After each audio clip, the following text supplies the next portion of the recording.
Welcome back to Beyond Belief, the channel where we explore the mysterious and unexplained corners of our world. Today we journey through Kentucky's most chilling locations. Number 10. Liberty Hall.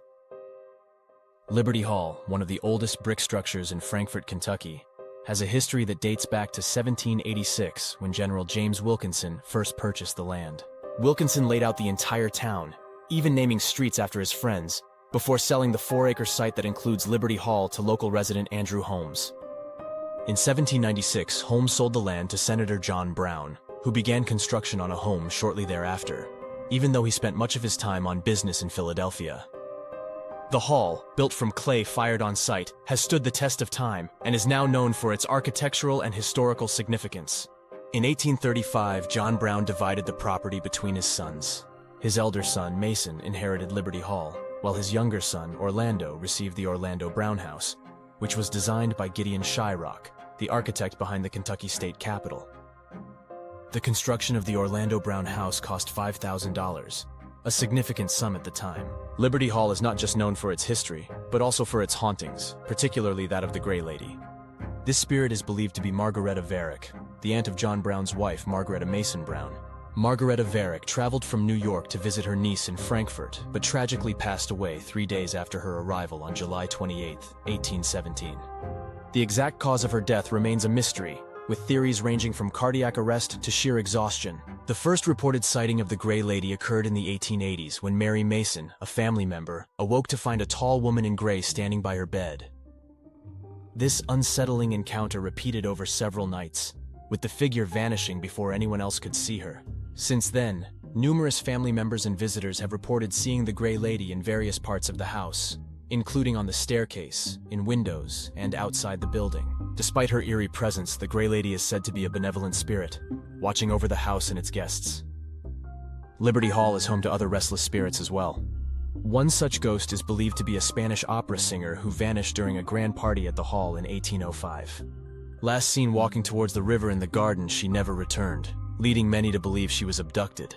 Her spirit is often seen running through the gardens, her mouth open in a silent scream, forever trapped in the last moments before her disappearance. Another ghostly presence is that of a British soldier from the War of 1812. According to legend, this soldier fell in love with a cousin of the Brown family, but his feelings were not reciprocated. He has been spotted standing outside the hall, peering into the windows in search of his lost love. When he doesn't find her, he is said to cry and slowly walk away, a haunting figure of unrequited love. While the Orlando Brown House, located nearby, doesn't have the same reputation for hauntings as Liberty Hall, it's believed that the spirits of Liberty Hall occasionally cross over due to the proximity of the two homes. Number 9. Waverly Hills Sanatorium. During the 1800s and early 1900s, tuberculosis, often referred to as the White Death, was a deadly and highly contagious disease that devastated communities across America. Louisville, Kentucky, had the highest tuberculosis death rate in the country by 1900, partly due to its low-lying, swampy terrain, which created ideal conditions for the disease to spread. In response, a hospital was built on a hill in southern Jefferson County in 1910, designed to help combat the disease. As the epidemic worsened, a new, larger facility called Waverly Hills was constructed, opening in 1926. This hospital was considered one of the most advanced tuberculosis sanatoriums of its time. But even so, many of its patients succumbed to the disease. With no effective medicine available, patients at Waverly Hills were treated with rest, fresh air, and nutritious food. The hospital's main purpose was to isolate those infected to prevent the disease from spreading further. Families were often torn apart, with parents and children being sent to the sanatorium with little contact with their loved ones. Some of the treatments used in the search for a cure were harsh by today's standards. Patients' lungs were exposed to ultraviolet light to try to kill the bacteria, and they were often placed in front of large windows or on open porches, even in freezing temperatures, to get fresh air, which was thought to help. Other treatments were more invasive and bloody. Some patients had balloons surgically implanted in their lungs, which were then inflated to expand the lungs, an experiment that often ended in disaster. Another procedure involved removing muscles and ribs from the chest to allow the lungs to expand more, but this was a last resort, and many did not survive it. Patients who died at Waverly Hills were discreetly removed from the hospital through a tunnel known as the body chute. This tunnel led from the hospital to the railroad tracks below, where the bodies were transported away by train. The idea was to protect the mental health of the remaining patients by hiding the number of deaths occurring at the facility. Waverly Hills closed in 1961, but was reopened a year later as Woodhaven Geriatric Sanatorium. There were numerous rumors of patient mistreatment and strange experiments during this period, some of which were found to be true. Electroshock therapy was widely used, and budget cuts in the 1960s and 1970s led to deplorable conditions, resulting in the facility's closure in 1982. Over time, Waverly Hills developed a reputation for being haunted. Stories of ghostly encounters began to surface, including sightings of a little girl running in the third-floor solarium, a boy playing with a leather ball, and a hearse delivering coffins. Other tales included a woman with bleeding wrists crying for help, doors slamming, strange noises, and the smell of freshly baked bread wafting through the kitchen, despite the room being in ruins. The fifth floor of the hospital, particularly room 502, is at the center of many legends. People have reported seeing shapes moving in the windows, hearing disembodied voices, and some even believe that tragic deaths occurred there, including suicides. This eerie history and the many tales of paranormal activity have made Waverly Hills a place of fascination and fear for those who visit or hear its stories. Number 8. Kentucky State Penitentiary. The Kentucky State Penitentiary, often referred to as the Castle on the Cumberland, or simply the Pen in Eddyville, is widely regarded as one of the most haunted places in Kentucky. This imposing and eerie structure has a long history, having been built in the mid-1800s, and it serves as both a maximum security and supermax prison. With its stone walls, razor wire, and foreboding atmosphere, the prison houses over 800 inmates at any given time, making it the second oldest prison in the state. Despite its beauty from a distance, up close, the penitentiary exudes a chilling aura that many believe is due to the countless dark stories and haunting experiences that have occurred within its walls. Former corrections officer Asher, who worked at the Kentucky State Penitentiary for years, shares some of these unsettling tales. He recounts working the midnight shift and seeing things that defy explanation. One night, he witnessed what appeared to be a figure hovering across the shower area. At first, he thought it was just a mirage, perhaps caused by heat, but then he heard a blood-curdling scream. Rushing to investigate, flashlight in hand, he found nothing. No one was there. These experiences, though unnerving, are just a fraction of the eerie occurrences reported at the prison. Asher also describes seeing reflections of inmates that weren't actually there. He recalls spinning around, expecting to confront a prisoner, only to find himself alone. The figure he saw dressed in old-fashioned black and white stripes, reminiscent of a vintage photograph. The haunting image left him with goosebumps, and even now, talking about it brings back that same sense of dread. The haunting tales of the castle on the Cumberland are not isolated incidents. They are part of a larger, grim tapestry woven by the prison's dark past. Asher, who has written 2 books, Hauntings of the Kentucky State Penitentiary and Hauntings of the Western Lunatic Asylum, has many stories that he has never shared, some too graphic and horrific to recount. For those who have worked or spent time in the prison, the memories of these encounters remain locked away, much like the inmates who served their sentences within the penitentiary's walls. If you're enjoying this haunted tour, be sure to hit the like button and subscribe. It's a free way to support the channel. We've got more haunted tales ahead and you won't want to miss a single one. If you have a state you'd like us to cover, drop it in the comments section below. Number 7. Cave Hill Cemetery. Cave Hill Cemetery in Louisville, Kentucky, is a sprawling 296-acre Victorian-era national cemetery, known for its rich history and serene beauty.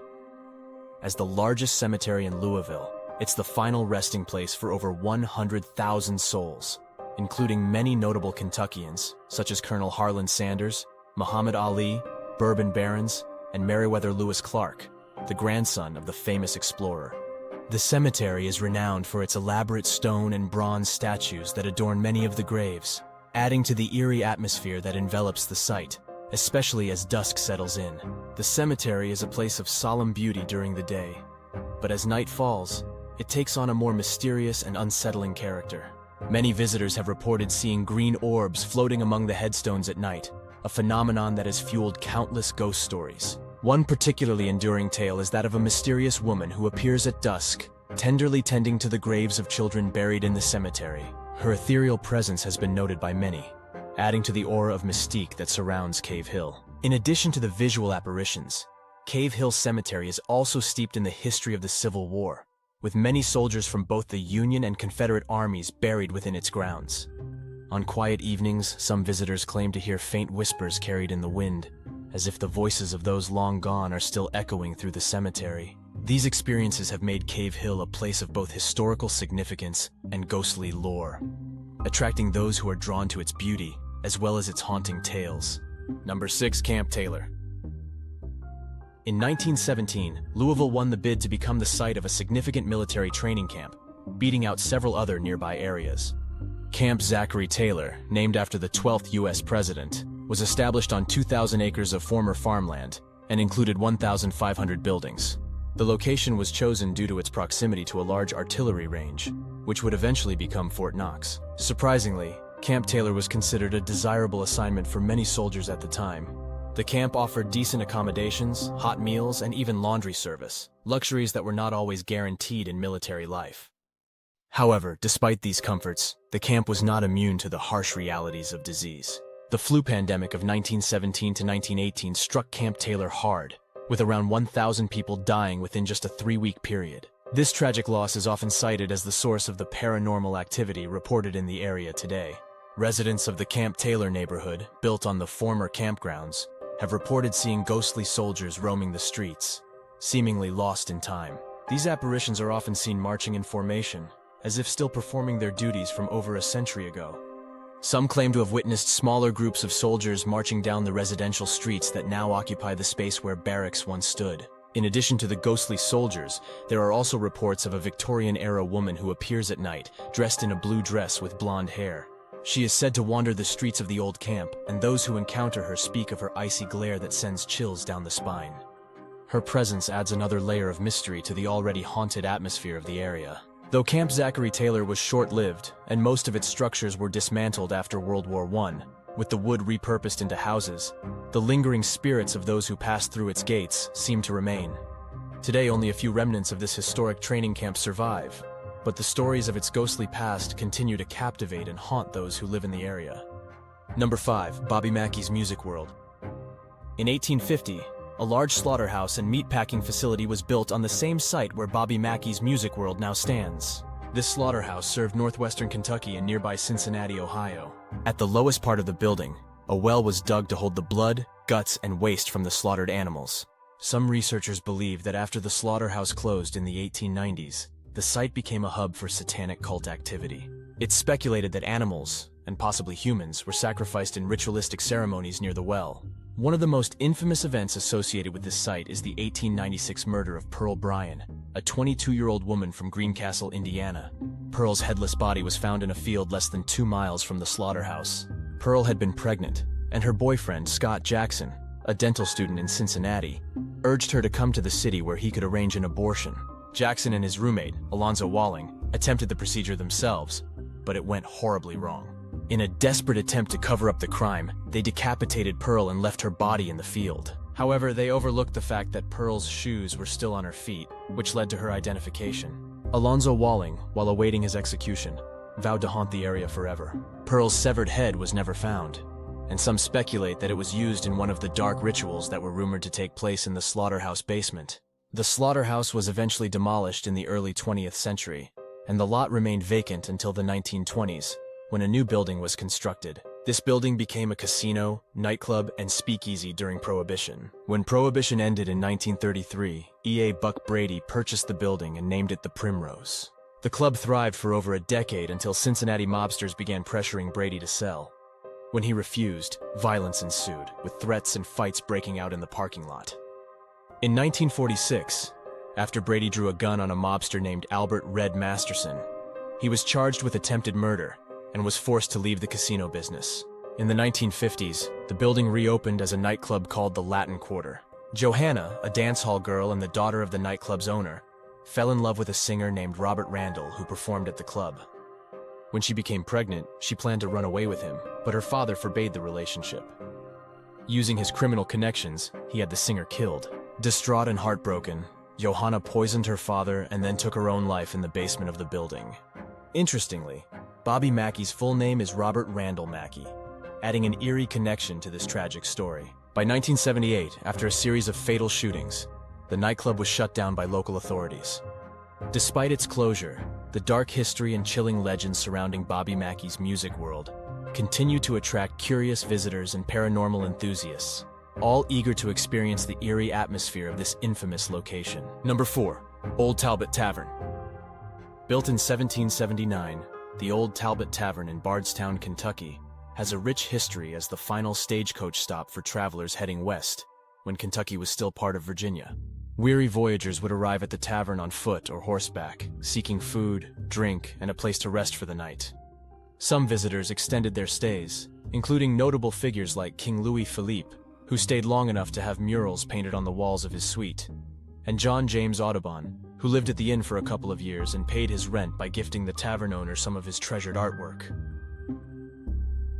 The notorious outlaw Jesse James also spent time here, and after one of many nights of drinking and card games, it's said that he fired a series of bullets into a wall, marks that can still be seen today. Today, the Old Talbot Tavern is not only known for its historical significance, but also for its ghostly legends. The most famous ghostly visitor is believed to be Jesse James himself. Another spirit often reported is the Lady in White, a ghostly figure who appears as an apparition.